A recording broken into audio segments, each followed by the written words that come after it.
And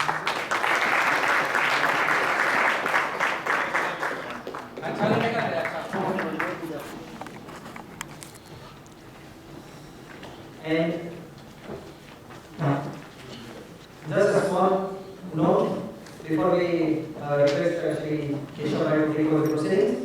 Chocolates are distributed today for multiple occasions during this RRC. Today we have on birthday Miss Sonal Desai, Miss Meher. Also today's group leader Chirag Bhajani, he is also celebrating anniversary.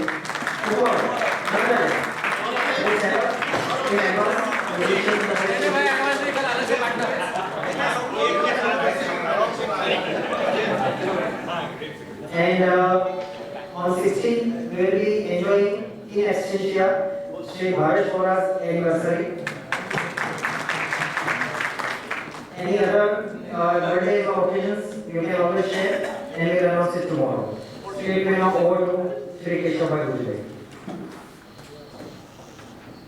And yes, of course, that was including Valentine's Day tomorrow.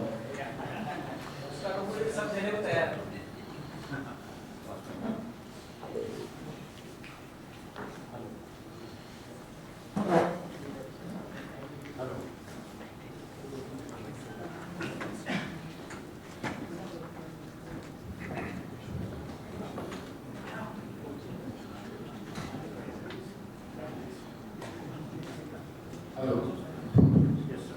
Without spending more time on introducing this paper, now I request Mahendra to present this paper and deal with the queries and case study.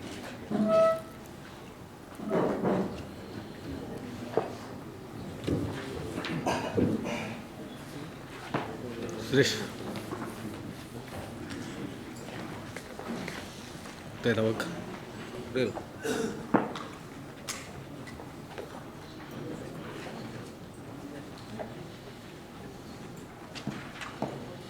President, my dear friend, Kriti, Chairman, another dear friend, Vijay, Chairman of the session, Bhujle sir, and Convener Ketan, seniors present over here and dear friends. First of all, I must thank organizers for giving me an opportunity to do in-depth study on the subject that has been assigned to me on 3 hours, I would say, as I have mentioned in the paper, is reassessment, revision and rectification. Many of my friends and delegates commented that the paper is very big. I agree with you all. But friends, the subject itself is very depth study which is required and it's very vast. And believe me friends, the original cutout of the paper was 1.5 size what has been now presented in the paper, and many more proposals were there. But I had to restrict it considering the space at the time constant. My sincere thanks to Bhujle sir for guiding and advising me to write and to present the paper. The group leaders have done a very good job by creating more problems as if the proposal itself were not sufficient. Before I come to the proposal directly, I would like to give the scope, purpose, major ingredients and primary conditions of reopening, which will help us to understand and solve the proposals.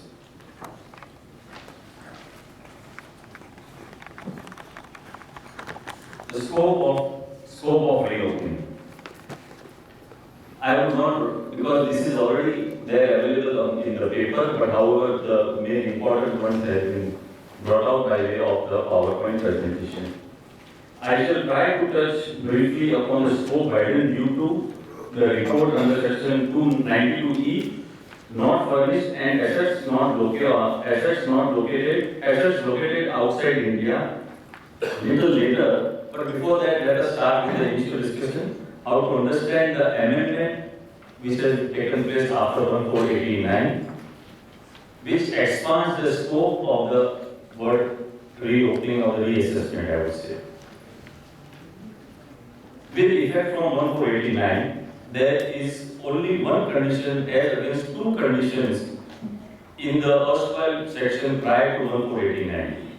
Namely, the only one condition which is where the AO has reason to believe that income chargeable to tax has escaped assessment. Further, once an assessment is reopened, any other income which has escaped assessment and which comes to the notice of the AO subsequently in the course of reassessment proceedings can also be included in the reassessment as has been amended by insertion of explanation 3 by the Finance Act 2009 with retrospective effect from 1/4/89. And it has also been held by the Supreme Court in the case of Sun Engineering. I would not repeat the citations because only the places where the citations are not been mentioned in the paper book, I would repeat the citations there. Otherwise, please understand that the citation is available in the paper book. The assessing officer's jurisdiction is confined to only such income which has escaped as tax or has been underassessed and does not extend to revising or reconsidering the whole assessment or permitting the assessing to re-agitate issues which has been decided in the original assessment proceedings. It is only the under-assessment which is set aside and not the entire assessment when reassessment proceedings are initiated. SSC cannot resist validly initiated reassessment proceedings under section 147 merely by showing that other income which has been assessed originally was a too high figure except in cases under section 152 subsection 2. A matter not agitated in the concluded original assessment proceedings also cannot be permitted to be agitated in the reassessment proceedings unless relatable to the items sought to be taxed as income, as escaped income. The income for purpose of reassessment cannot be reduced beyond the original originally assessed, which has been already held in the Supreme Court decision of V. Jagan Mohan Rao. Reason to believe. This is the main ingredient, one of the just we have now seen. What would make a situation where the assessing officer would form an opinion that yes, there is a reason to believe? There must be reason to believe that income chargeable to tax has escaped assessment. This is one of the main ingredients of any reopening. Income must have escaped, and that income must be chargeable to tax. So therefore, we can conclude that it will not include if income directly taxed in any other assessment year, or rather if income is already taxed in any other assessment year. If income not taxable, maybe share of profit from the firm or dividend, etc., that will also be excluded for the assessment. And income taxable in the hands of any other person, that will also not be included for the purpose of reassessment. Second, the existence of tangible material is necessary. The question comes, what do you mean by tangible material? Since this is not been defined, we need to form the meaning of what you mean by the word tangible material. We will come to that little later. Reason to believe is more stronger than what you mean by the word is satisfied. Reason would mean cause or justification. Reason to believe does not mean reason to suspect. Reason must be in good faith and must have rational connection with the relevant grounds. Belief must not be based on suspicion, gossip or rumors, and belief must be that of the assessing officer. No predecessor or senior's belief can substitute the assessing officer's belief. Similarly, when there is change of ward or range or the file has been transferred from one assessing officer in range A to another assessing officer or to the city, in that case the assessing officer who is issuing the notice, first he is supposed to record the reasons and thereafter issue the notice. The another ingredient would be the change of opinion. change of opinion in the mind of assessing officer on interpretation of law or on facts cannot be the basis of forming reason to believe. What is the concept of change of opinion and why is it so very important? This term is not used in any section from section 147 to 153. So therefore we need to understand more about the change of opinion, and we now start on the change of opinion. Assessing officer is not empowered to review on the same set of facts the assessment order which had already been formed by application of mind of his own decision or the decision of predecessor. The observations of Supreme Court in the case of Calvinator of India are very important. I would just not run through what are the main issues, but however the paragraph which is there, and I understand that this PowerPoint also will be circulated afterwards, so I would escape this slide for the positive of that. Coming straight to now the issues. The first one is assessment completed under section 143. Now here the first issue would be query on a particular issue raised, SSC replied and assessing officer accepted the submission. Can assessment be reopened on the same issue within 4 years? First one needs to check whether the reopening is proposed on the same facts and documents or whether additional information is received or Supreme Court decision is against the SSC on similar facts or it is due to retrospective amendment. If nothing so, prima facie reopening is not justified. If one can establish that assessing officer after application of mind had allowed the relief or deduction and now after fresh application of mind he has a different belief, it would be a change of opinion.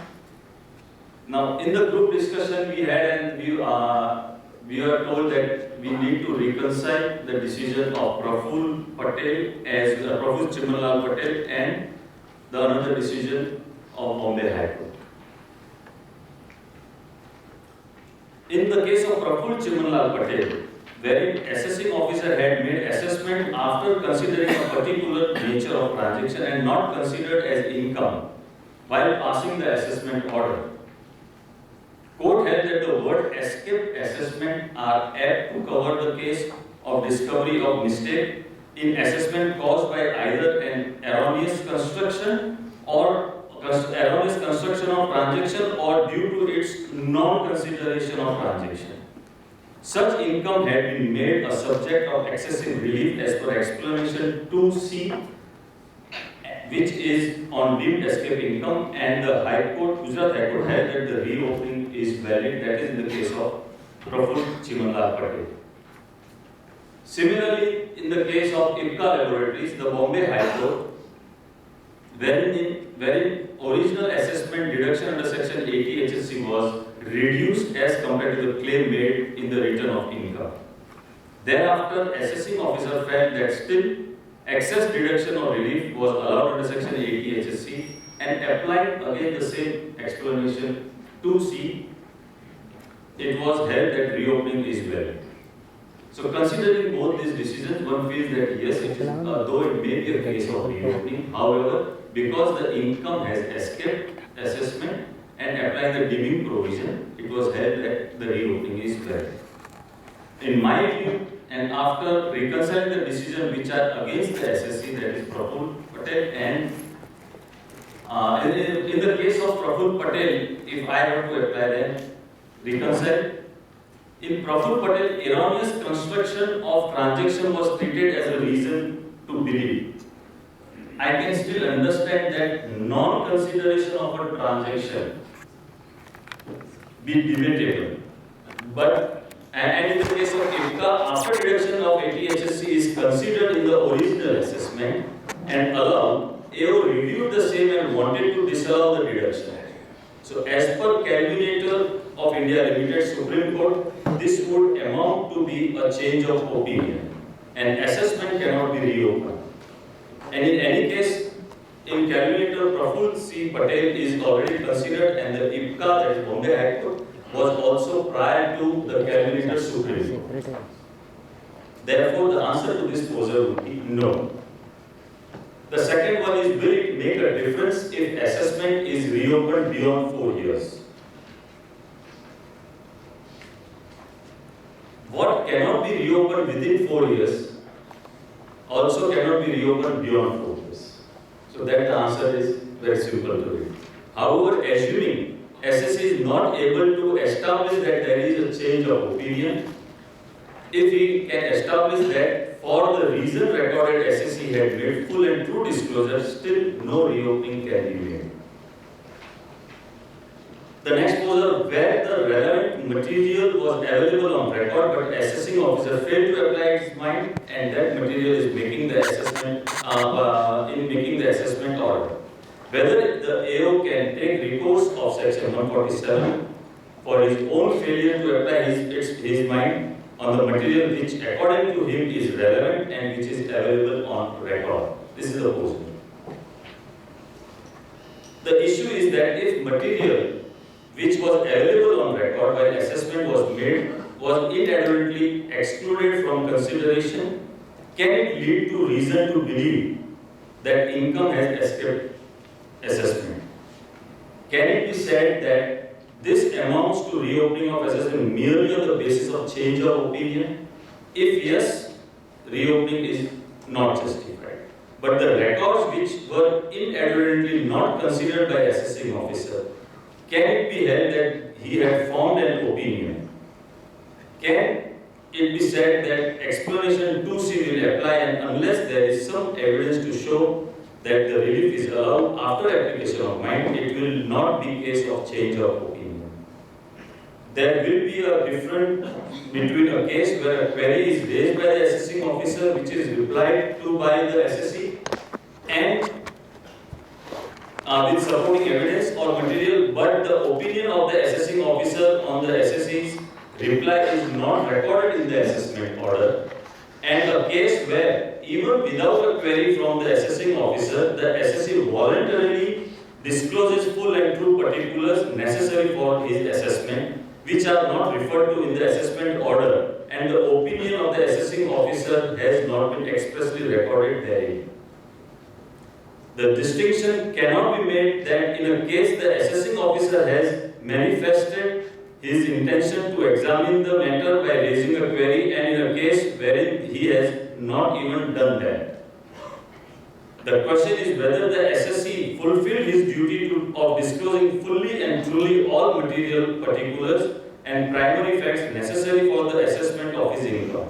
Even in a case where a query is raised and a reply is furnished with all supporting material, if the assessing officer chooses to keep silent in the assessment order, what difference does it make that he did not even raise a query or also chose to be silent in the assessment order? In both the cases, the basic requirement that the assessee should have submitted parted with all material particulars and primary facts fully and truly stands satisfied. The raising of query may only indicate that the assessing officer had inquired into the matter, but if nothing is recorded in the assessment order, that would still not show that opinion he took in the matter, and one has to only presume that he did accept the assessee's version. In my opinion, there is thus qualitatively no difference between both the type of the cases. I also take a support from section 114E on Evidence Act, which means that when official act is proved to have been done, it will be presumed to have been regularly done. Let me make it clear that here the term fully and truly that I have referred to has only the reference to the term used in the, has no reference to the term used in the first proviso of section 147. In the group discussion when we went, there was a discussion of Rolta Limited also, which is reported in 132 ITD, page 98, Mumbai Tribunal, Mumbai third member, merely because the issue in question is not specifically averted to in the assessment order, reopening cannot be justified. Here the assessing officer did not have tangible material on record to reopen and simply relied on that this issue is not discussed in the assessment order, therefore the court held that the reopening is not justified. Therefore, in my view, the assessing officer cannot take a recourse to reopen when all relevant details are available with him at the time of assessment. And the groups have also considered the decision of full bench of Delhi High Court in the case of Usha International.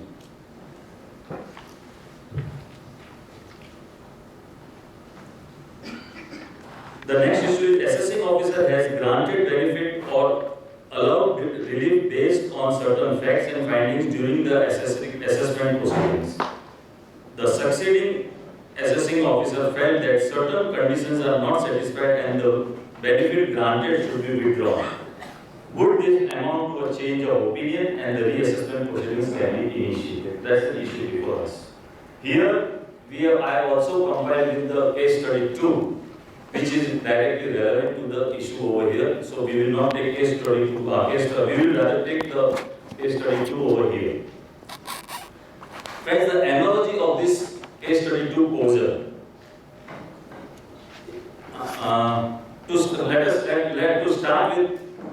Let us understand what the case study is first. First assessment was made under section 143(3). Section 54 reduction reduced to rupees 70 lakhs from claim of rupees 100 lakhs in return of income which was made. Because the reason of reducing this claim of to 54 lakhs was because the investment made in house A was cancelled and new investment in house B was made and only 70 lakhs were paid till the 2 years, that is the 54 reduction which is allowed. First reassessment proposed because deduction wrongly allowed as Mr. Desai had only made booking by way of allotment letter and no formal agreement was executed. In appeal, CIT appeal allowed on both the grounds holding reopening as bad in law and also on merits rupees 70 lakhs were allowed under section 54. Second reopening made for the reason recorded that deduction under section 54 is wrongly allowed as Mr. Desai did not park the amount during the intervening period, that is the switchover from house A to house B. During the intervening period from house, the amount received on cancellation of house A was used by Mr. Desai for other purposes. Therefore, Mr. Desai failed to comply with the provisions of section 54(2) and further alleged that Mr. Desai did not disclose fully and truly all the material facts. Now coming to our posers in the case study. Would this amount to a change of opinion? Is it correct to say that assessing officer had not given any opinion on section 54(2)? That would be the crux of this poser. Or can one say that since deduction under section 54 is allowed after raising the issue and discussion, assessing officer had applied his mind and considered all the conditions of allowability, then this would not amount to a change of opinion. Similarly, SSC has allowed deduction under section, another example I am taking, similarly SSC has been allowed a deduction under section 80IA or B or under section 10AA, etc. In the scrutiny assessment for which scrutiny is selected, assessing officer will not be correct to hold that certain important condition had remained to be verified and he can reopen the cases. Because there are many conditions to be satisfied. For one particular condition, you would say that is not verified, so I would require to reopen. Now, under this full background and having the facts of this case, whether the reopening is justified. Number one, assessing officer has no reason to believe as it is a change of opinion. Assessing officer cannot review his own decision. Secondly, presuming that assessing officer did not consider provisions of section 54(2), For AO's mistake, SSE cannot be punished. Thirdly, it is debatable whether in the intervening period also SSE is required to deposit in capital gains account scheme, because the period what he was required to deposit was till the filing of the return of income, wherein he had already parked the funds for house A. Then first proviso to section 147 which apply that Mr. Desai had made a full and true disclosure.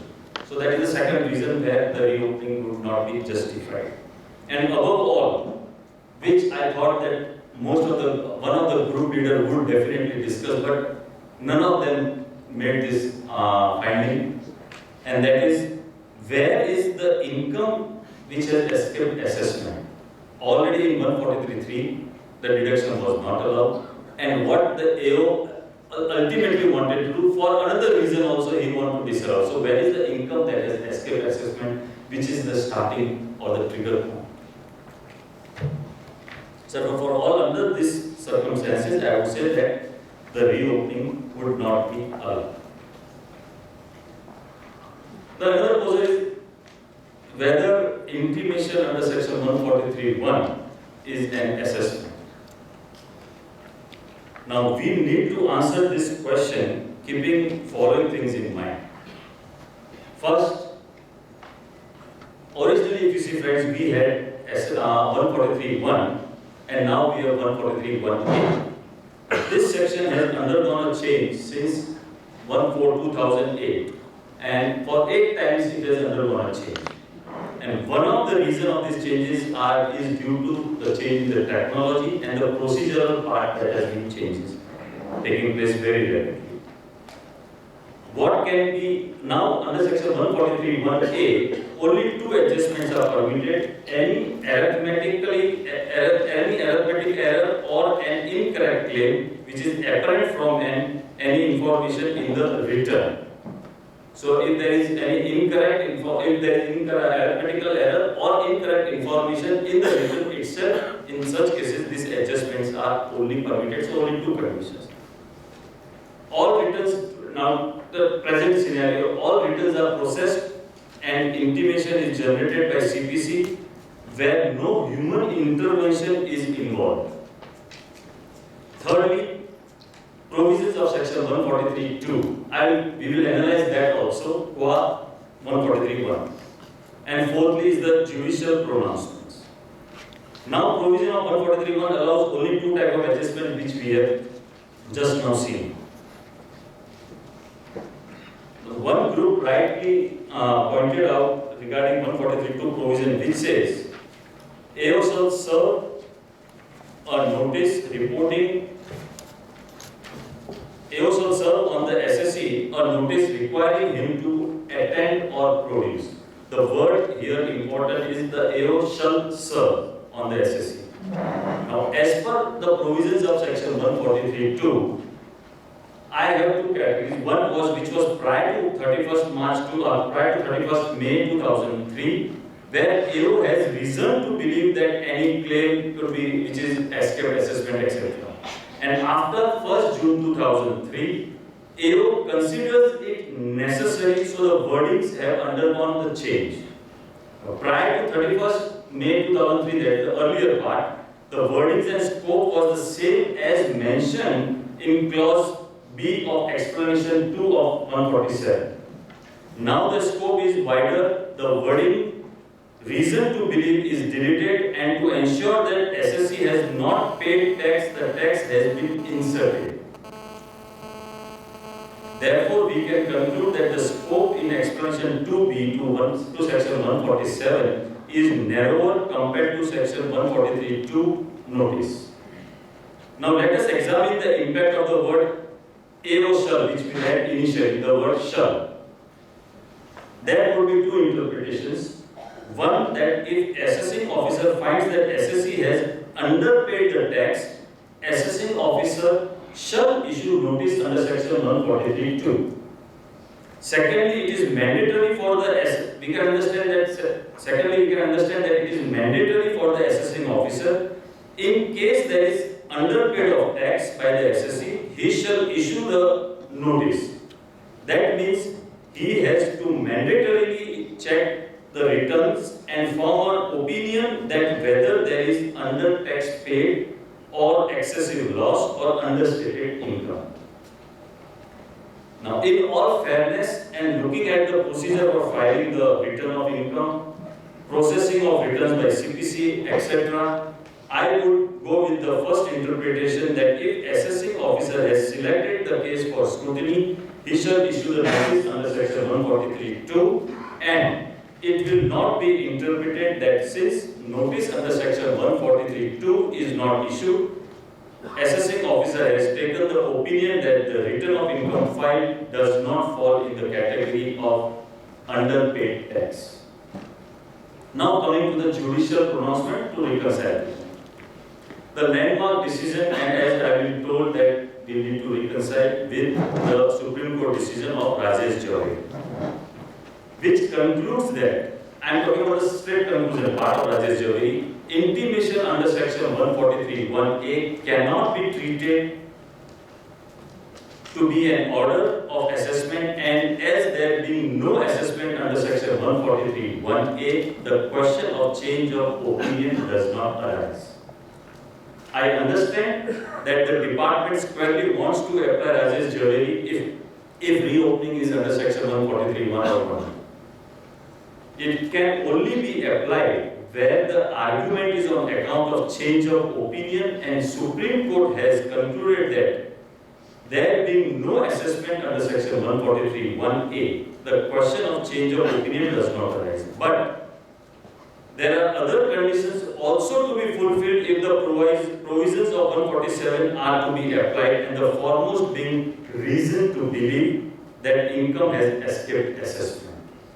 We have already seen in earlier slide number 6, the ingredients of the reason to believe. So unless those ingredients are also available, even if it is 143(1), assessed intimation, still the reopening will not be allowed. Now, I have mentioned 3 pronouncements in the paper book on page 6, which have been considered applied after application of Rajesh Jawahar and distributed on the facts of each case. Example, in the case of Prashant Joshi, amount received by retiring partner in excess of his capital balance was a capital receipt and not taxable under section 28(4)(5) or 45(4).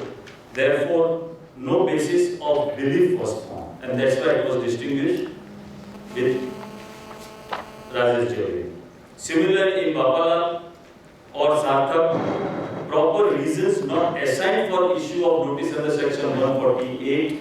Therefore, the reassessment was held to be not valid. In the case of third member bench, Telko Dadaji, copy of reasons was not provided, therefore it was squashed.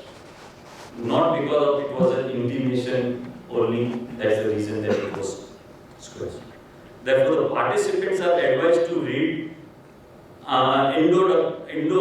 Indaptothan, Gujarat High Court, wherein there were 4 issues recorded for reopening. 2 issues were held as not justified, and other 2 issues were held as tangible material on basis of which he could form reasons to believe. Therefore, one cannot conclude that if assessing officer has missed a bus of time limit or to issue notice 143(2), he has an open permit to issue under section 148. Now, since we have touched upon already the notice issue of 143(2), let us take up another posture on whether notice under section 148 can be issued when time limit for 143(2) is still pending. It is a well settled law that unless the return of income already filed is disposed of, notice for reassessment under section 148 cannot be issued. No reassessment proceedings can be initiated so long as assessment proceedings pending on the basis of the return already filed are not terminated. The Supreme Court decision of Nizam Supplemental Family Trust reported in 242 ITR, page 381. The finding says that unless the return of income is processed or the proceedings of return of income are completed, no new proceedings can be initiated. Applying the Supreme Court decision and applying the other two Madras High Court decision which is reported in the paper, one can conclude that yes, the reassessment proceedings cannot be initiated unless the time limit of 143(2) is over. However, before we conclude, let us consider the Lucknow Tribunal as pointed out by, as mentioned in the paper. In the case of in the case of Kailash Auto Finance Limited, ITT analyzed the different situation under which the reopening of assessment is possible after considering the decision of Madras High Court, which is based on Nizam. The Nizam decision was pertaining to the old provision of assessment, and reassessment and new provision has undergone a substantial change. I do not agree with the observations of Lucknow bench as well as the Kailash Auto, saying that the Supreme Court has rendered this decision under old law, therefore not applicable.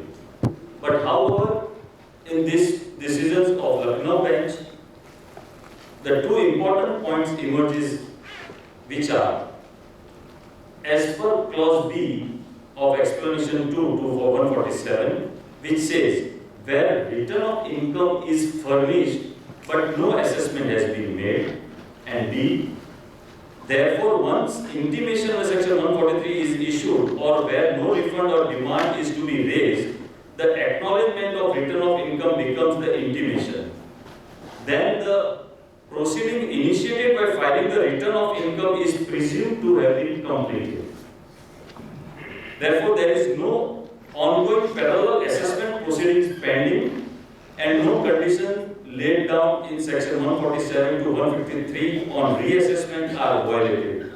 So we can say that yes, notice under section 148 can be issued when time limit for notice under section 143(2) is pending. And another issue we can still raise over here is that even if 148 notice has been issued when the time limit is pending for 143(2), what difference does it make? Is the assessing worse off as far as the time limit is concerned? The answer to that would be no. Then what would be the another reason which I could directly not visualize? Except for that, yes, it appears that if it's a reassessment proceedings, it's more a harsher provision as compared to the regular proceedings of 143(3). But as far as the scope goes, right, how we read just now 143(2), as far as the scope goes, as far as the time limit goes, I don't think there is any difference even if 148 notice assessment is made under section 148 or it is made under 143(3). However, I will request our chairman to please analyze on this issue if there is any other difference also. Coming to the retrospective amendment of law, the issues on the retrospective amendment. Whether assessing officer is justified to reopen the assessment in the following situations. 1.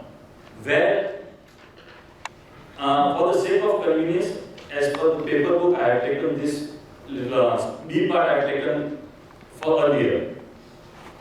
Where the assessment is made under section 143(3) and the reopening is beyond 4 years and full disclosure is made, or in a case where no disclosure is made. Where no disclosure is made, it is covered by first proviso, hence no reopening. Where full and true disclosure is made, not covered by first proviso, hence we fall in the category of A below, which I will take up after this. Disclosure is not restricted to return of income or tax audit report. It also covers the stage of assessment proceedings. There were issues regarding reconciliation of Honda sale, also whether the disclosure was proper. It also covers the stage. In Honda sale, section 14A was enacted after return of income was filed. But during the assessment proceedings, the facts of exempt income were not fully disclosed by the SSC. Of course, though not relevant, but the findings also say that this being a foreign company, they have employed a qualified staff and they should have disclosed this during the assessment proceedings regarding the exempt income. Therefore, Supreme Court held that the reopening is valid.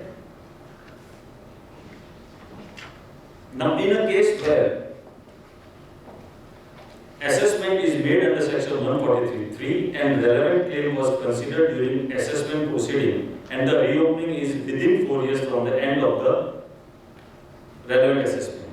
Yes, even rectification under section 154 can be made on this issue. However, it cannot be said no action can be taken for reopening of assessment merely because rectification can be made. We have the judgment of Eastern Industries Limited, 215 Taxman, page 673. This is a Delhi High Court decision. However, we have a decision earlier, many decisions which says that if a rectification is possible, the assessing officer should not apply 147. He should use the provision which is a little milder as compared to the provision which is more harsh in the Act.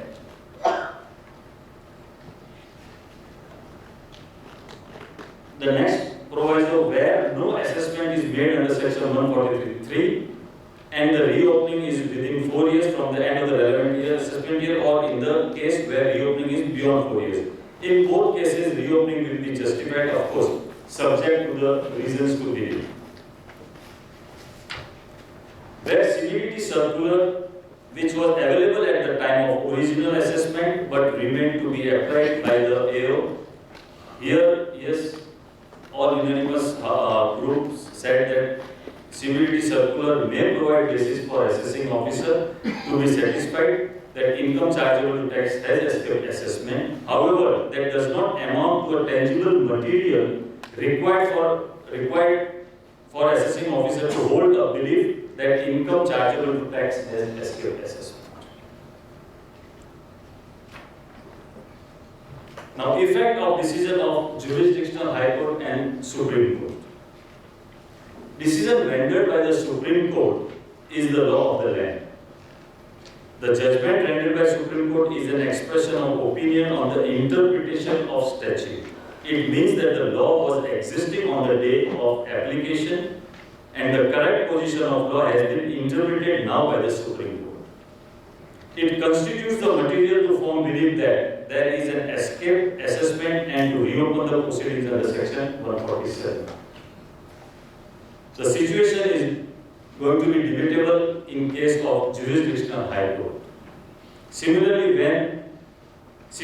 even where the reopening is beyond 4 years, one needs to examine along with the first proviso to section 147.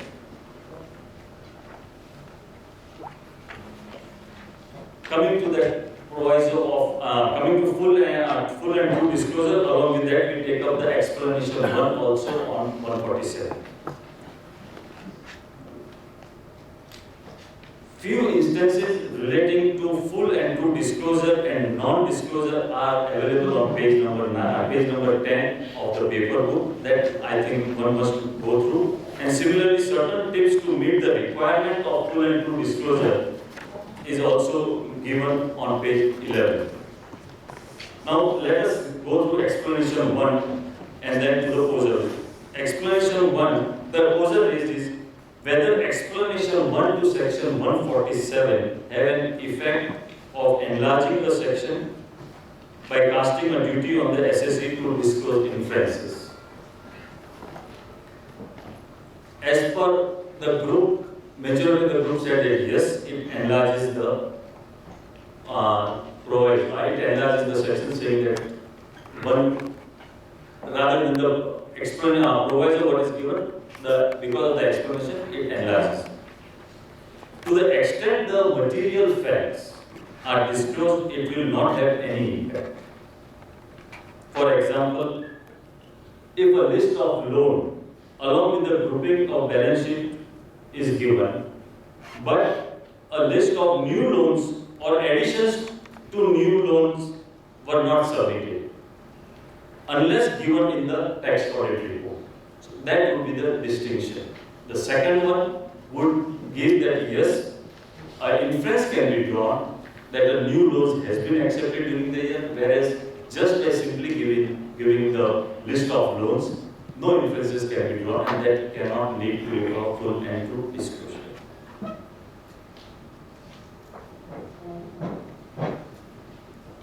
Whether the duty to draw proper inference is that of the assessing officer and not of the assessee?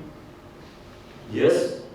Assessee is not supposed to give the implications, effect of the disclosure made, etc. is the inferences which the assessing officer is supposed to draw. For example, if in the accounting policies it is given that how is the treatment given of the VRS payments made, this is what which was held in the Board Industries, Bombay High Court, and they said that no, if it was already disclosed in the notes to accounts, the proper accounting policy, what was debited to the revenue, what was not. In such a case, it will be held that it is full and true disclosure is made by the assessee. Disclosure of some facts, but not all. Though the facts disclosed may have come to the knowledge of the assessing officer if he had carefully perused an inquiry on the facts and materials disclosed, will not amount to full and true disclosure of all material facts necessary for the purpose of assessment. The word I have used is some. Proviso is very clear. Coming to the proviso part, it is very clear. It says failure on the part of the assessee to disclose fully and truly all material facts necessary for the purpose of assessment. Say for example, in proprietor's capital account, total debits and total credits are submitted. This will not amount to a full fact that are disclosed. The full fact disclosure would be the details of all credits submitted in the capital account. Maybe the credits would include sale of plot, gift received, etc. Then that would amount to a full disclosure. Whether disclosure in balance sheet and notes to account amounts to disclosure for the purpose of proviso to 147. Full and true disclosure which will help the assessing officer for making proper assessment will be considered as a proper disclosure. Normally it is observed that the disclosures which are likely to have an adverse effect are written in such a way like how we have the conditions attached to any gift voucher or a forms of the mutual fund or the LIC policies. So if they are hidden in such a way, the disclosure, it would not amount to a full disclosure. Coming to the explanation 2, which provides certain instances, but how does the proviso read? It provides following cases which shall also be deemed to be income escaping assessment. Thereafter we have where no return of income is filed and the instances are given. I will not run into that because that is already there by way of our paper. The first issue over here is whether explanation 2 extends or enlarges the scope of section 147 or is it clarificatory in nature. Few of the groups said that yes, it enlarges the extension. And they said that our group was unanimous on this. There is no two opinion on that. Now, if we independently read the explanation without reading the main section of 147, which provides, now explanation which provides following cases shall also be deemed to be income escaping assessment. As pointed out, that what is the relevance of the word and also and? Does it mean that apart from the regular escaped income, These income will also be treated, the income which are in the explanation, these incomes will also be treated as escape income. First of all, explanation 2 is required to be read along with the section 147 in entirety, including the first proviso, that is of full and true disclosure. Wherein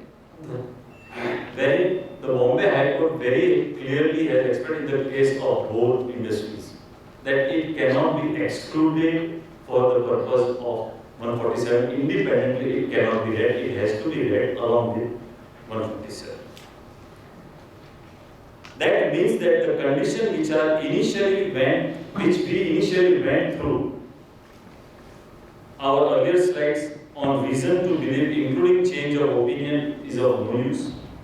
The against decision of IPCA Laboratories, Bombay High Court, Praful Chimala, which we discussed both the decisions a little earlier, etc., have considered this explanation. But these two judgments are all prior to the Supreme Court's decision on Calvinator of India. After Calvinator Supreme Court, the circumstances which will amount to change of opinion and an inbuilt test to check abuse of power by the assessing officer, even after applying explanation 2, the assessing officer should have a reason to believe that income chargeable to tax has escaped assessment. Now let us understand and analyze and run through each clause of this explanation independently. A. Where no return has been furnished, etc., although his total income exceeds the maximum amount chargeable to tax. That means that there is a condition that the income chargeable should exceed, say, if it is this assessment year, 2 lakh rupees. Therefore, if assessee's fixed deposit, wherein the interest element in the fixed deposit is less than, say, 2 lakhs in assessment year 11-12, say if it is assessment year 11-12, 1.6 lakhs, it will not be covered since income is not chargeable to tax in that year. In that case, the assessing officer does not have a reason to believe that the income chargeable to tax has escaped assessment. B. Where a return of income has been furnished, but no assessment is made and the assessee notices that the assessee has understated the income. Here also a condition is put that assessee has understated income. Similarly, for clause 3C also we have 4 items wherein also the conditions are attached that the tax has been under-assessed, etc., etc. These conditions presupposes that the assessing officer has reason to believe that income has escaped assessment. If this logical conclusion is not arrived, then it will lead to absurdity and abuse of power. Moreover, the explanation cannot extend beyond the main provisions of 147. And if there is any such absurdity, we can always place the reliance on the Supreme Court, which is available in the case of CIT versus G.H. Gotla, 156 ITR 323, that if strict and literal construction leads to absurd result, their liberal construction should be taken. Here, reference to circular number 549 is also very important, which gives the reason for the amendment made to section 147 with effect from 1/4/89. It also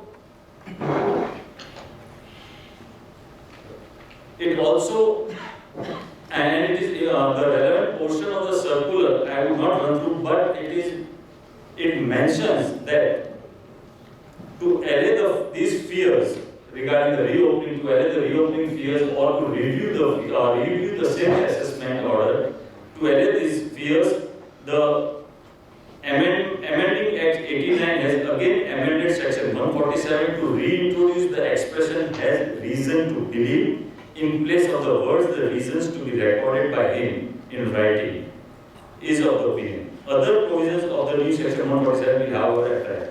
From this analogy, we can draw it is clear that the ingredient of reason to believe is a must. Even explanation 2 cannot surpass this object. Object being the principle of finality and the doctrine of change of opinion is that assessment should not be disturbed when there is no fault of the assessee. Thus, when an assessee is not to be blamed and has furnished full and true particulars, reopening is abuse of power. Therefore, we can conclude that explanation 2 is precautionary in nature, like how explanation 3 also we have. And the condition of reason to believe will also apply to the explanation 2. My fear is of clause BA and clause D, which has been inserted from 1/7/2012. Because as per clause BA, failure to furnish report of international transaction will trigger section 147. And clause D is still worse, where a person is found to have any asset located outside India. Now, whether disclosed or undisclosed, no such condition is attached to these two clauses, which earlier we read that yes, for other three clauses, the conditions were attached. But however, I believe, as I said, the scope cannot extend 147, the main proviso of 147.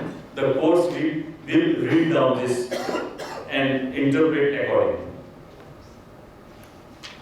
Coming to explanation 3, which provides that the assessing officer may assess or reassess the income in respect to any issue, then it has given the instances where it very famously, we can say, it talks about the Jet Airways, Bombay High Court. Friends, I will straight away come to the case study of Mr. Bhatt, which is given the paper. Notice under section 148 was issued for the income escaping assessment on account of deemed dividend 222E. During the assessment proceeding, the assessing officer called for details relating to other than the deemed dividend also, that is household withdrawals, long-term and cash credit, etc. Now, before we answer the issues on explanation 3, as I mentioned earlier, explanation 3 is also by way of abundant precaution, just to overcome some judicial decisions earlier, which said that no other income can be considered other than mentioned in the reason recorded. We have this explanation. Now with retrospective effect, otherwise also if we see main section which says such income and also any other income, which means that such income that is recorded in reasons to reopen has to be income escaping assessment, and then only other income can also be considered. Having this background, let us answer certain easy questions now, which I said easy. I said easy because after understanding explanation 3, I don't think there should be much issue there. However, for the sake of completeness, let us answer these issues. Can the assessing officer call for details other than related to deemed dividend income? Yes. Once a valid reopening is made, other details which appears to have escaped assessment can also be called for. So, Mr. Bhatt, you need to be careful. Then the assessing officer, can assessing officer make additions on account of above items mentioned in 2, 3 and 4? Only if the addition on account of deemed dividend is made, then he can make additions. If no addition is made on account of deemed dividend, can addition be made on account of 2, 3 and 4? The answer to that is no.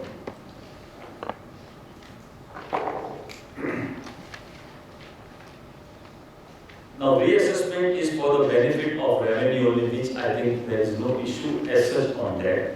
But the proceedings cannot be, I would just know, I would escape this, but the important issue over here would be, I have taken subsection 2 of section 152 here, which provides when an assessment is reopened, the assessee can claim that the reassessment proceedings shall be dropped if the assessee shows that he had been assessed on an amount or at a sum not lower than what he would have been rightly liable for, even if the income alleged to have escaped assessment had been taken into account, provided the SSC has not preferred appeal or revision under section 264 against the original assessment.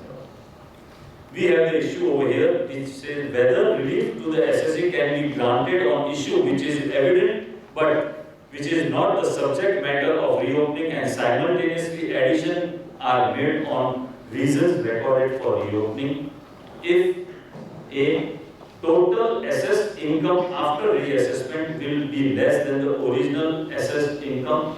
The answer is no. Total assessed income after reassessment will be more than the original assessed income. The answer is yes. Here, one more poser I have been told is whether uncommon expenses will be allowed to be claimed. Unrelated, not uncommon, unrelated expenses will be allowed to be claimed. Yes, it will be allowed to be claimed provided the income does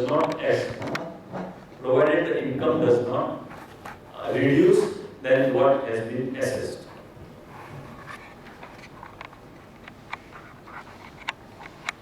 At what stage, okay, then coming to at what stage, the poser which is there, at what stage the notice will be dropped, which is on the page number 21 of the paper. Will it be dropped, because we are on the dropping part, whether the reassessment requires to be dropped as per section 152(2). At what stage will it be dropped? Will it be dropped before notice is issued under section 143(2) or during assessment under section 143(3) reduced section 147? For all practical purpose, normally I have seen that yes, the notice is dropped after 143(3), 143(2) notice is issued.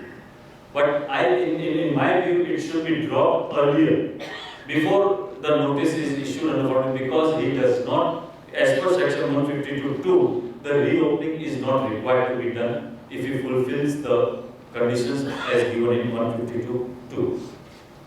And of course, the consequences, as we know, are different if it is made under 143(3), read in 147, and the proceedings are dropped. Would SSC be entitled to invoke the provisions of 152(2) if he has preferred an appeal, not with regards to items which are subject matter of reassessment, not on fresh claims? As per provision 152(2), which we just read, he will not be able to take benefit. However, we have favorable decision of Bombay High Court in the case of Dharamchand Jalan, which has been mentioned here, and that says that yes, he can take the benefit of 152(2). Some issues on reasons recorded for reopening and on issue of notice. The famous decision and the landmark decision, I would say, is the GK and Drive staff. I will come to the issue. If the SSC has not asked for the reasons recorded before the reopening, assessment proceedings are concluded and the order is passed under 143(3) of the read to section 147 of the Act, can the SSC challenge the reassessment jurisdiction in second appeal? Here also again we had divided view. Some of the group said that it's just a mere procedural part. Some of the group said, though it's just a mere procedural part, because the SSC has not, so rather reading with notice under reading with the section 292(e), because he has not objected earlier, now he cannot object. To me, it does not make any difference. 292(e) would not apply in such type of cases. We need to see whether the jurisdiction of the assessing officer is there or not, and whether it can be challenged in the second appeal, because he does not, if he does not issue the reasons, how is the SSC going to verify whether the reasons are correct to be recorded? How is he going to object to that? So issue comes, if he is raising this issue at a little later stage, what is the situation? That is the stage number 2 of the when the second appeal is preferred. If the procedure for reopening is not followed, it is a challenge to the jurisdiction of the assessing officer. As we have seen that if SSC desires, he can seek reasons for reopening, and assessing officer is bound to give a reasonable time, bound to give it in a reasonable time. The case before us is that SSC has not asked till the first CIT appeal dismissed the appeal. And now, before the tribunal, for the first time, he has shown desire to seek the reasons. Can we presume that it was SSC's own desire that it did not ask for the reasons or raise objection? At the stage when the matter is before ITAT and travelled much beyond the assessing officer's jurisdiction, can he now challenge the jurisdiction of AO? Legal plea can be that the jurisdiction can be challenged for the first time even before the ITAT. And if ITAT sets aside to AO, there is no loss to the revenue. The assessing officer can reassess the second other correct income. Therefore, in my view, assessing can challenge even at the second appeal stage. However, I am aware that we have an appeals decision which was discussed by the group in the case of safe tag, but I do not agree with the view given in the case by the Delhi High Court, Safe Tag International Group. The next one is if reasons recorded for reopening assessment are not supplied in spite of specific request, should the order made by assessing officer under section 143(7) be set aside or squashed? There is a big difference when there is an order may are set aside or whether it's squashed. Though I understand that if it is set aside also, the ultimate remark of the tribunal would be saying that yes, the appeal is being allowed for statistical purpose. But it's the second round, no SSC wants to undergo it. So the preference would be that it should get squashed. But whether it can be squashed or whether it is to be set aside. If the reasons are not submitted till the assessment order, till the assessment is carried out, in that case it will be squashed. Because the jurisdiction, it was to be challenged, whether he has the correct jurisdiction to assess, the reasons were not supplied, therefore it requires to be squashed. Secondly, if the reasons were supplied late, now how late, that is also another issue because the Supreme Court said that it should be supplied within the reasonable time. So how late? Before making the assessment, if the reasons are supplied, in that case, even if the objection has been raised, it has not been intended fully or correctly, in such case, it will be set aside. The question comes up, which was raised, that whether the time gets extended if the reasons are supplied late. To me, no, the time limit are already prescribed as per section 153, and it has to be adhered to as per the provisions of 153, even if the reasons are supplied at the fact end of the period when the time gets extended, our time limit is going to get over, it will not get extended. Coming to certain issues on reopening vis-a-vis rectification, the jurisdiction of 147 and 154 are independent and different. However, in certain cases they seem overlapping. Can parallel proceedings under section 147 be initiated? Here the issue is that whether if I will not come to the issue, if 147, 154 is possible, then in that case the assessing officer is supposed to adhere to 154, though there is a scope that he can go for 147 because that would be an income escaping assessment. Still, the courts have held that no, you should take a milder provisions and not unnecessarily bother the assessing officer with 147.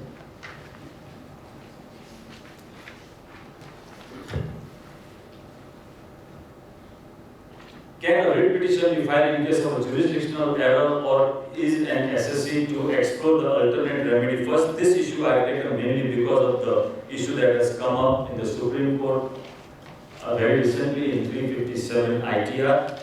And after reading this decision also, yes, if I would say that it is though it is a settled law that non-entertainment of petitions under writ jurisdiction by the Supreme Court when an alternative remedy is available is a rule of self-imposed limitation. Undoubtedly, it is within the discretion of the High Court to grant relief under Article 226 despite the existence of an alternative remedy. The court in extraordinary circumstances may exercise the power if it comes to the conclusion that there has been a breach of principles of natural justice or procedure required for the decision has not been adopted. In that case, still the High Court can accept and explore though there is a second alternate remedy available, still the writ petition can be filed. Coming to the case study, very rapidly I will just cover up the issue number 1. Is it mandatory for assessing officer? I would not read all this. Is it mandatory for the assessing officer to dispose of pending rectification under section 54 before making reassessment order? In my view, yes, because he should not keep that he is not supposed to keep that proceedings pending, because it would also have an impact on 147, as we have the impact in the given case study. Second one, what if assessing officer does not dispose of rectification application and passes reassessment order without considering the difference of Rs 5 lakhs on account of the depreciation? Since both the proceedings are independent and self-contained provisions, very technically, reopening can be done and 54 is not done till, and if 154 is not done, it will die its natural death on account of the limitation period getting over of 4 years. Now, assuming allowable depreciation was 20% but claimed in the return of income is 15%, Muthu Limited has made rectification application. Is assessing officer bound to allow less depreciation of his 5 lakhs in the reassessment proceedings? If no, what is the remedy available to the Muthu Limited? Yes, he is supposed to allow, because we have just read in section 152.2 and relying on the Dharam and Chalan, though it is a matter of it is agitated in appeal, the Bombay High Court held that still the relief can be granted. Reassessment is made, an addition of 15 lakhs on account of C is added to assessed income of rupees 100 lakhs. Demand is raised and recovered on assessed income. Later, CIT appeal allows to reflect that. Now, how will the assessing officer deal with that?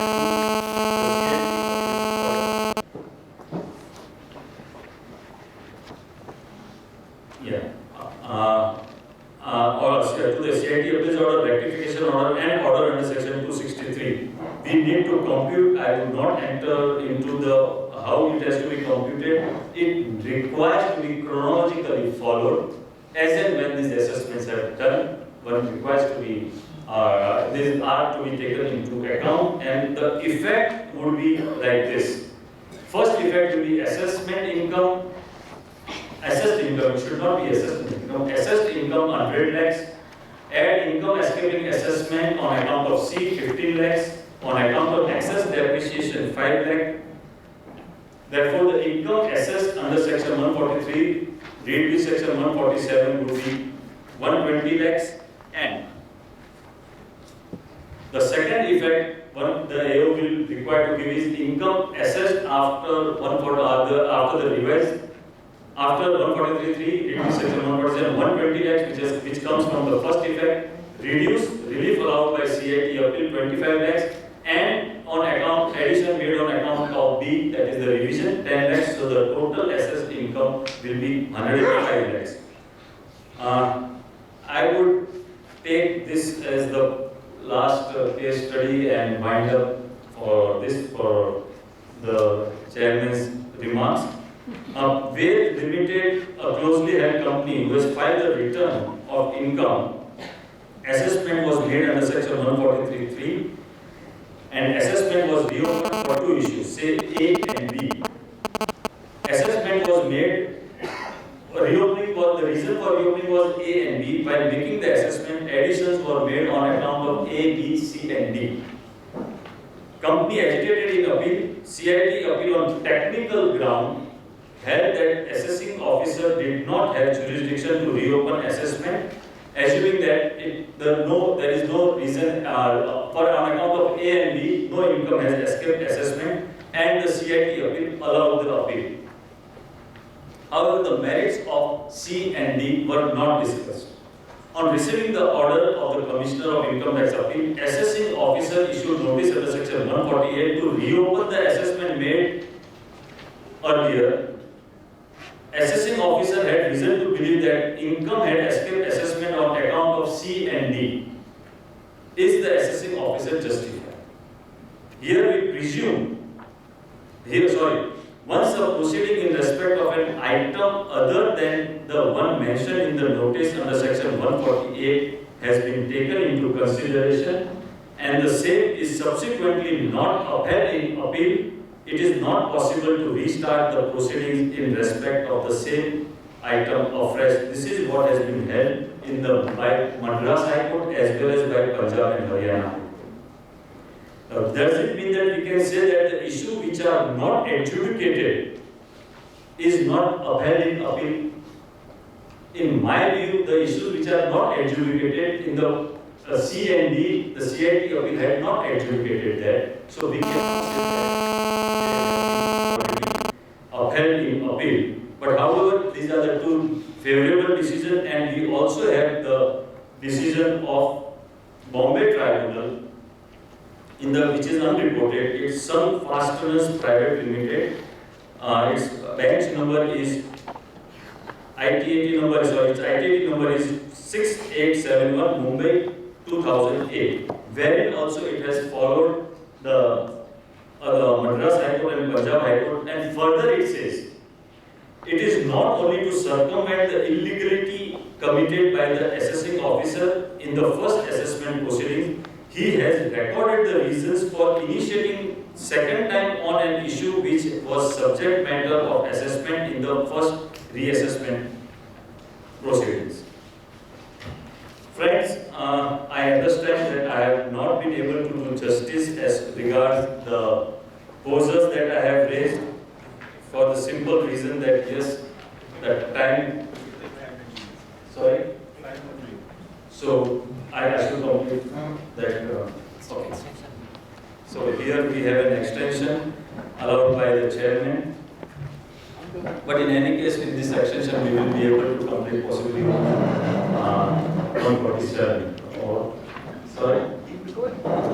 Yeah, and thereafter we will apply extending completion as Chairman Bhujle sir has said. Now case study number 4. For assessment year 9-10, Savla brothers had filed a return with nil total income. In assessment 143, Savla brothers deduction under section 80IB of 100 lakhs was denied on the ground that activity of the firm is not a manufacturing activity. Savla brothers did not file appeal petition as Bombay High Court in the case of Bawla sisters held that the activity is not manufacturing activity.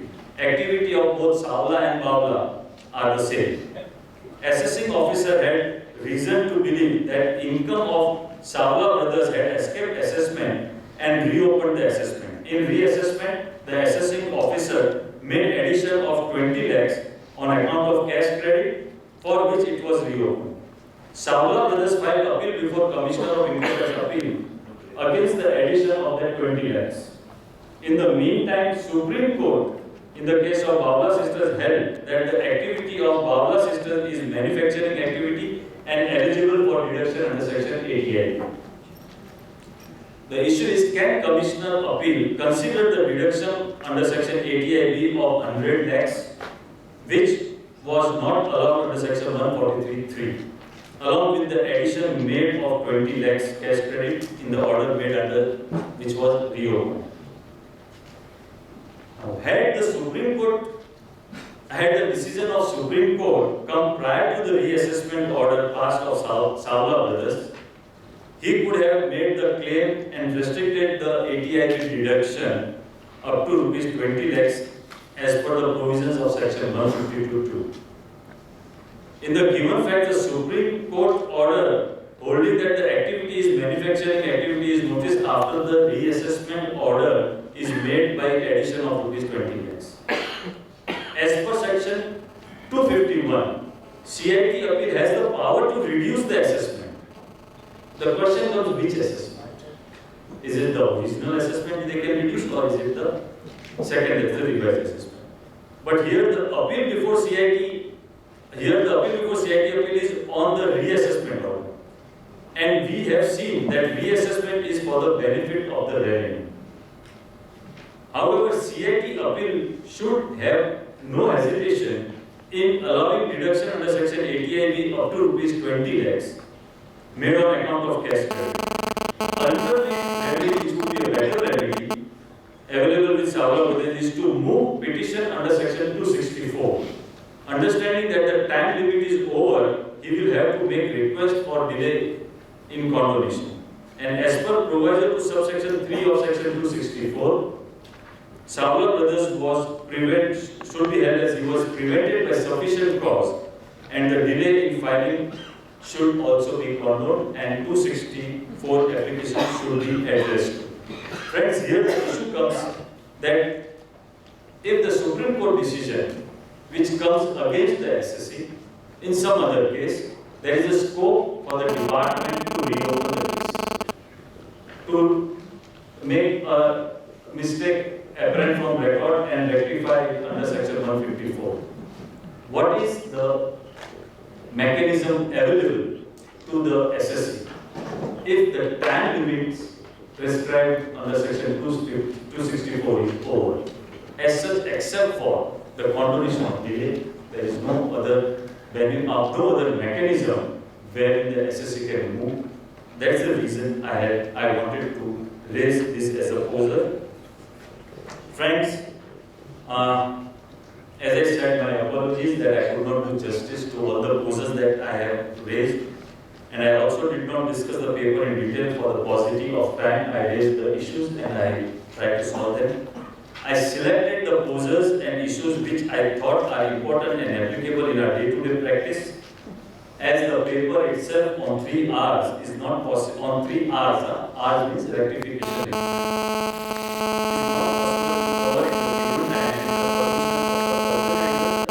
I have restricted my talk mainly on reassessment, and I am not able to touch upon the other R's. I once again thank Chairman Shri Bhujle sir and my dear friend Hitesh Shah, who has supported me in drafting this paper also, as well as the synopsis that has been given is the idea of his. And I also thank my brother Shri Sanghvi for giving me moral support and an insight on wherever I require his help. With these few words, I once again thank the organizers for giving me an opportunity of being in front of you. Thank you.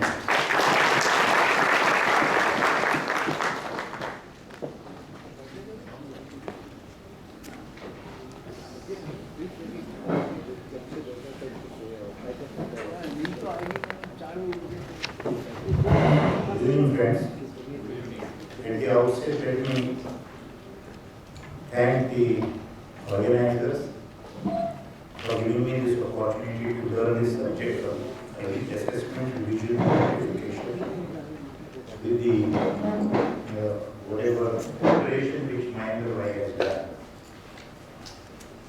My compliments to Mahendra for the exhaustive paper.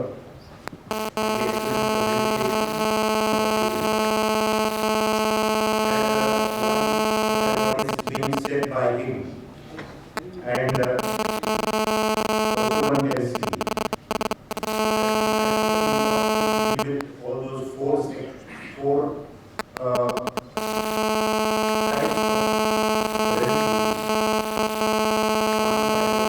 assessment, revision 263 and 264 and rectification. He has dealt with the paper. An attempt was made that you would be able to present everything. I have been given almost 1/3 or 1/4 time as compared to what is given today. Let me make an attempt. As I said that I have to give my remarks, I will try to supplement on some of the issues which he has covered. By taking a, or probably wherever possible, a slightly different approach to the issues. And to begin with, let me refer to some constitutional provision, Article 265, and also point out what it says is that no tax shall be levied or collected except by authority of law. Now this gives an authority for the government to levy and collect income tax under this Act. And as we know, there is something called charging section, machinery provisions and procedural provisions. So what is charged is certain. It is a tax on total income, and the provisions specify how to compute total income and also how to levy tax. And therefore, anything beyond that cannot be collected by the government for whatever reason on account of some procedural provisions. This is the basic principle. And as I could point out to you, this principle, when applied to TDS provisions and Section 40A(1)(a), disallowances, etc., in the recent past, a consistency has been brought nearer to the principle under say, Article 265. Now this principle, the red thread start engineering and Section 152(2), I will deal with at the end if time permits with a little elaboration. With this background, let me come to the different provisions which we have come across. Reassessment provisions from Section 147 to 153. Then we have the rectification under Section 154 and revision under Section 263 and 264. These are all remedies to the department and to the SSEs wherever there is a mistake in the assessment. If there is a proper assessment, there is no need of any remedy. If there is no proper assessment, a remedy is required either to the department or to the SSE. And out of these remedies, when the department is exercising any power by way of a remedy, a principle that has been applied by the Bombay High Court and the Supreme Court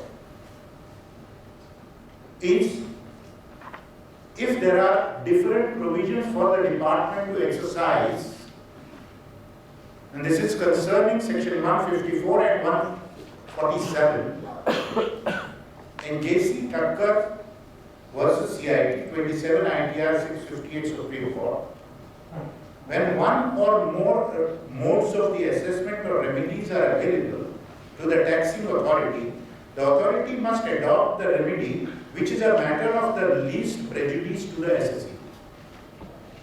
Applying this principle, the Bombay High Court in the Hindustan Unilever case 325 ITR 102 held that where 154 satisfies the requirement of the department for rectifying the mistake of reduced tax collection, for the department it is no option but to go for 154, which is lesser evil for the SSE as compared to 147, which is a larger evil. Now this principle, according to me, should be applicable for all other purposes also. Say for example, where there is a question of 263 and 147. I would believe that 263 is a lesser evil for the SSE and as compared to 147. With this, let me come to what is this Section 147 to begin with. It speaks of income escaping assessment title means it deals with assessment of income escaping assessment. Now, when question of income escaping assessment comes, the first presumption is that there is an assessment and there is an escape. And therefore, where there is no assessment, there cannot be escapement, will be an argument from the SSC if there is no assessment at all. But what exactly is this 147 for? Again, going back to Article 265, or the right of the revenue to collect what is due according to law. It is not a case of income escaping assessment, but in fact it is a case of the loss of revenue. And if there is a loss of revenue, for whatever reason, that has to be compensated by way of exercise of these reliefs, and one of those is 147. Once we have this in mind, the assessment or reassessment under section 147 is to take care of that loss of revenue rather than something which has been assessed or not assessed to bring to assessment. Once this is made clear, what is more concerned, say for example, there may be an income which is exempt. Even if it has escaped assessment, it doesn't matter for 147. What matters is the total revenue which the government has got out of that assessment. And that is where this explanation 2 comes in picture. If you have a look to it, it takes care of all these situations. Though the wordings are income escaping assessment, it is what is concerned is the tax which the revenue has lost. Once we understand this, this explanation 2 is not an extension. It is only a clarificatory nature. It is explaining what is intended under 147 and nothing else. Then coming to reason to believe. The condition for 147, that firstly there must be a reason to believe that income chargeable to tax has escaped assessment. Of course, a lot of things have been already said. Now, for the purpose of this, there are certain preconditions, and the reason to believe must be recorded before issuing the notice, which is a precondition under section 148(2). And that is what is a test for validity of reopening, the validity of our reassessment. And therefore, when you are testing the validity of reassessment or reopening or the notice under section 148, whatever has been recorded before issuing notice, those will be the only reasons which can be subject matter for test. Something cannot be imported subsequently. And in case no such reasons are recorded, then the proceedings are invalid. If the reasons recorded are irrelevant, the proceedings are invalid. If the reasons recorded are really not reasons, then again the proceedings are invalid. And therefore, for testing, we have a number of judgments which say that what has to be looked into is only the reasons which have been recorded. And therefore, it is most important that you will have to get the reasons or the copy of the recorded reasons prior to issue of notice for testing the validity of 148 points. The second aspect which we have considered is the change of opinion.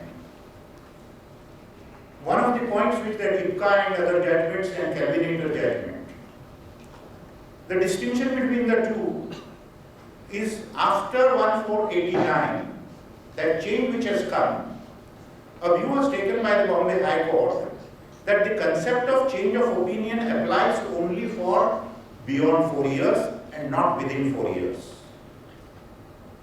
The Kelvinator judgment of the Supreme Court held no, it also applies even within 4 years. And that is the distinction between the two. Now the question arises as to what exactly this change of opinion is. In case of change of opinion, the question arises whether for an assessment year, if there is only 143.1 order, rather intimation, and no 143.3 assessment, can it be completely concluded that the question of change of opinion cannot arise in such a situation at all? Let's consider what is the meaning of change of opinion. There must be application of mind at one point of time, and an inference has been drawn, and that inference has been applied for the assessment.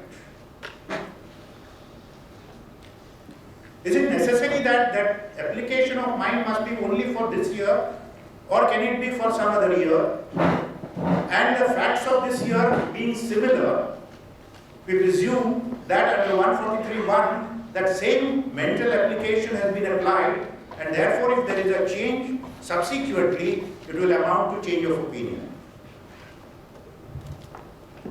So for example, a deduction is allowed under section 80IA or whatever it is, which is available for a number of years. And there has been a sufficient discussion, application of mind for the earlier year, and it has been allowed. So there is an application of mind as regards that particular issue, and it has been allowed after application of mind. Subsequently, on the same facts, in this year, there is no assessment under 143.3, but the assessment is under 143.1. But the application is simple. What has been done in the earlier year, same has been allowed this year. Will it be a case of change of opinion? In my view, it will be a case of change of opinion. Now let us consider the other aspect. Even under 143.1, there are certain adjustments permitted. And for that purpose, application of mind is necessary. Suppose, on the basis of the very same material, the assessing officer takes a view that what has not been done in the 143.1, that is the reason for me to believe that the income has escaped assessment. Will it not be a case of change of opinion? So therefore, in my view, whether it is 143.3 or 143.1 assessment originally, change of opinion is a question of fact to be considered on the basis of all the circumstances and to be found out whether there is an application of mind on that particular issue at a prior stage and a relief has been granted, and subsequently on the same facts, similar facts, there is a change of opinion. In such a situation, in my view, the concept of change of opinion will also be applicable. One more small point one will have to consider, as we have been considering, that the question has not been, rather the reopening has not been challenged at a particular stage, and at a later stage it is being challenged. For answering this, one point one should remember. Jurisdiction is given by law. It cannot be by consent. So therefore, my action or inaction or even a letter giving the assessing officer that I agree that there is a jurisdiction will not give jurisdiction to the assessing officer if on facts otherwise there is no jurisdiction with the assessing officer. Therefore, wherever there is a lack of jurisdiction, at an appellate stage also, you can raise that ground as an additional ground and challenge that. The tribunal level also at the first time, because all the records are already with the assessing officer. Nothing new has required to be brought in.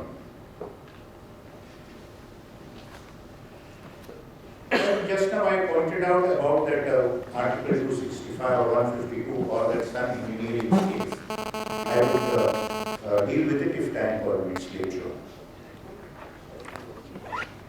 Now coming to first provision, that is full and true disclosure. Where there is 143.3 assessment and there is full and true disclosure of the material facts, the time limit permitted for reopening is 4 years. The explanation gives something.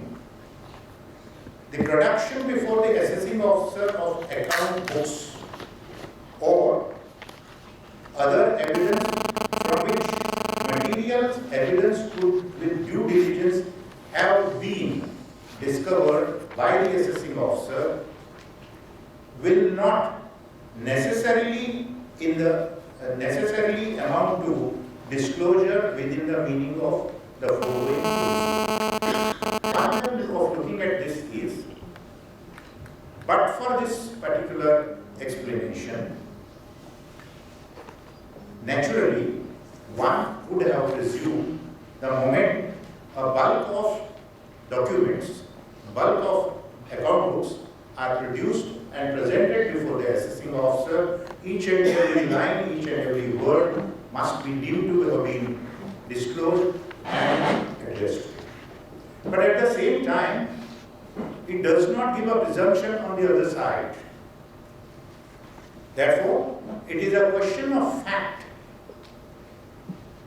in such a situation whether there is a full and true disclosure or not. And therefore, the first point that arises is, in the course of assessment proceedings, what are the duties of the assessing officer?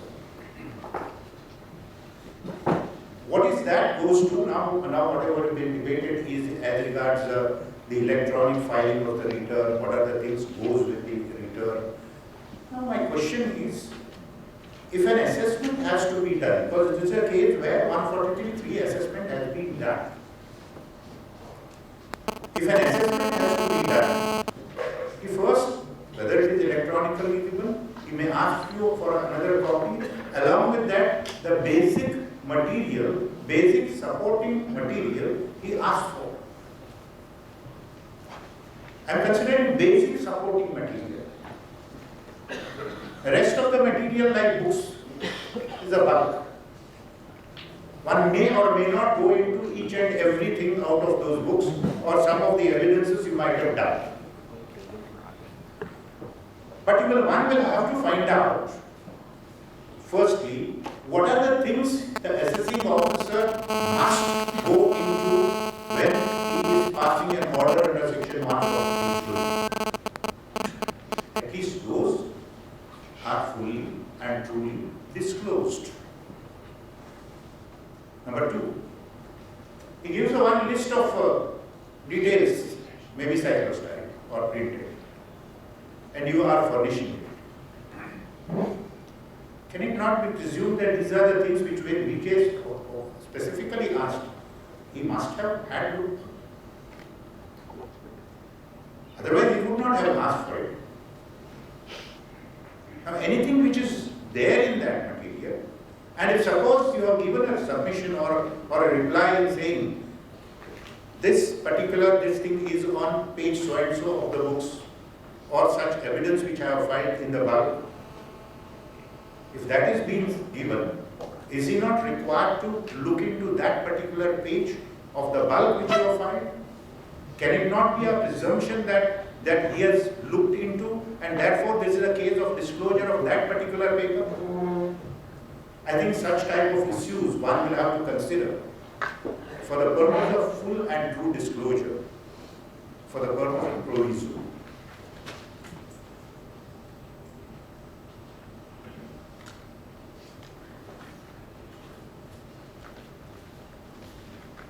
Now let me come to some of the issues which have been raised in the paper. The very first issue on page 5 and 6, I think I have touched upon this particular change of opinion part of it, Yuka judgment, and so I don't have to go again into it. Next, let me come to, if the opinion of the C, I don't have to go. Case study also has been dealt with.